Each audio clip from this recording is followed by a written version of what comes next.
Workers నాయకుడు మాతో చర్చలు జరిపారు. వాళ్ళు ఆడియో మెసేజెస్ ఉంటే విన్నాం. అందులో ప్రధానంగా నాకు కనిపించింది రాజకీయ కోణం ఎక్కువ కనిపించింది. ఈ నాయకులు అంగన్వాడీ వర్కర్స్ నాయకులు వాళ్ళు రాజకీయం చేస్తున్నారని నేను అనట్లేదు, కానీ వెనక ఉండి నడుపుతున్న వారు కానీ ఏ యూనియన్లు అయితే ఏ పార్టీలకైతే అనుబంధం ఉన్నాయో ఆ పార్టీలు కానీ అవైతే రాజకీయపరమైన అజెండాతోనే చేస్తున్నాయి అనేది ముందు నుంచి తెలిసినప్పటికీ ఈరోజు వీళ్ళ మెసేజ్లో అది బహిర్గతమైంది.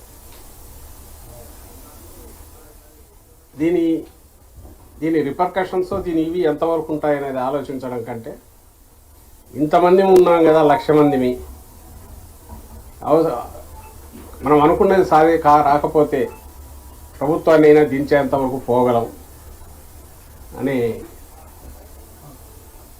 ధీమా ఈ బయట నుంచి ఆర్గనైజ్ చేస్తున్న నాయకులు లేదా పార్టీల నుంచి ఉందని వాళ్ళ మాటల్లోనే వ్యక్తమవుతుంది ఆడియో ఇది వింటే. ఎగ్జాక్ట్లీ మేము ఏదైతే భయపడుతూ వచ్చామో వాళ్ళను హెచ్చరిస్తూ వచ్చామో అంగన్వాడీ ఉద్యోగులు అదే ఫైనల్గా జరుగుతుంది.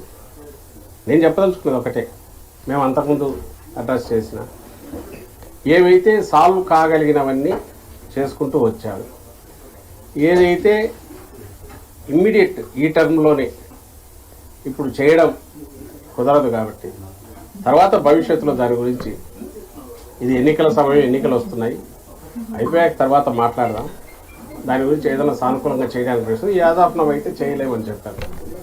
అది ఏదో బెదిరించడానికో వాళ్ళు ఎట్లయితే సమ్మె అనేది బెదిరించడానికి మేము చేయట్లేదు అంటున్నారో నిజంగా చేయట్లేదు కూడా అని ఇన్నాళ్ళు అనుకున్నాం, కానీ ఇప్పుడు చూస్తే అది కనిపిస్తుంది. అలాగే ఇటు ప్రభుత్వం వైపు నుంచి కూడా ఉన్న పరిస్థితిలో ఇంతకంటే ఇప్పుడు పెంచడం కుదరదు, నెక్స్ట్ ఖచ్చితంగా వచ్చే సంవత్సరం దాన్ని తప్పకుండా ఆలోచిస్తాం. ఉన్నప్పుడు అందులో కూడా అంత నిజాయితీ ఉంది, వాళ్ళ డిమాండ్లో ఎట్లయితే నిజాయితీ ఉందో, లేదా వాళ్ళు రాజకీయాలకు అతీతంగా తమ సమస్యను ప్రభుత్వానికి విన్నవించుకున్నారో ఇటు ప్రభుత్వం వైపు నుంచి కూడా అదే నిజాయితీతో చెప్పారు. అది మేము రాజకీయం కోణంలో అది జరగకుండా చేయడం కోసం భ్రమలో పెట్టడానికి ఏదైనా మాట్లాడి ఉంటే డిఫరెంట్, కానీ ఆ రోజుకు ఈ రోజుకు అదే స్టాండ్. ఆ రోజు కూడా ఇదే చెప్పాం, ఇట్లే సమ్మె చేస్తూ చేస్తూ ఎంతకాలం అని ఇది ఉంటారు ఒకటి. ఇంకో పక్క దీని మీద ఈ ప్రోగ్రాం మీద అంగన్వాడీ ప్రోగ్రాం మీద లక్షలాది మంది పిల్లలు, బాలింతలు, గర్భిణులు, మహిళలు డిపెండ్ అయి ఉన్నారు, కుటుంబాలు డిపెండ్ అయి ఉన్నాయి.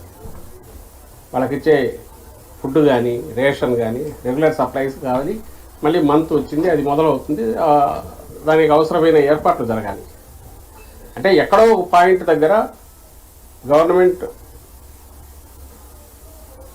ప్రత్యామ్నాయ ఏర్పాట్లు చేసే ప్రయత్నం చేయడము, లేక మిమ్మల్ని మీకు నచ్చజెప్పి చేయించడము, ఏదో ఒకటి చేయాలి. ఆ నచ్చజెప్పే ప్రయత్నమే ఇంతకాలం జరుగుతూ వచ్చింది. రెండవది, ఇన్ని రోజులుగా చేస్తున్న ఎవరో ఎక్కడైనా సొంతంగా వాళ్ళ అత్యుత్సాహంతో ఎక్కడైనా చేసిన రేర్గా జరిగినాయేమో కానీ ప్రభుత్వం వైపు నుంచి ఏదో హెరాస్ చేయడమో బెదిరించడమో ఇంకోటి చేసింది అయితే లేదు ఇంతవరకు. అది అందరూ గమనిస్తూనే ఉన్నారు.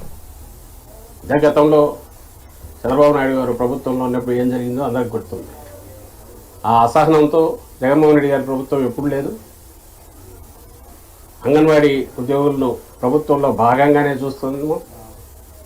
ప్రభుత్వం ఏదైతే చాలా ప్రెస్టీజియస్ దీని కింద పెట్టుకుందో, పేద కుటుంబాలకు, పేద మహిళలకు, గర్భిణులకు, బాలింతలకు, పిల్లలకు ప్రీ స్కూల్ యాక్టివిటీ దానికి సంబంధించిన దాంట్లో కీలక పాత్ర పోషించే ఉద్యోగులుగా పరిగణిస్తున్నాం. దానికి తగిన ఏర్పాటు కూడా జరిగింది, అందరూ గమనించారు. ఈ ఒక్కటి చేయలేనిది ఎందుకు చేయలేమో కూడా చెప్పాం.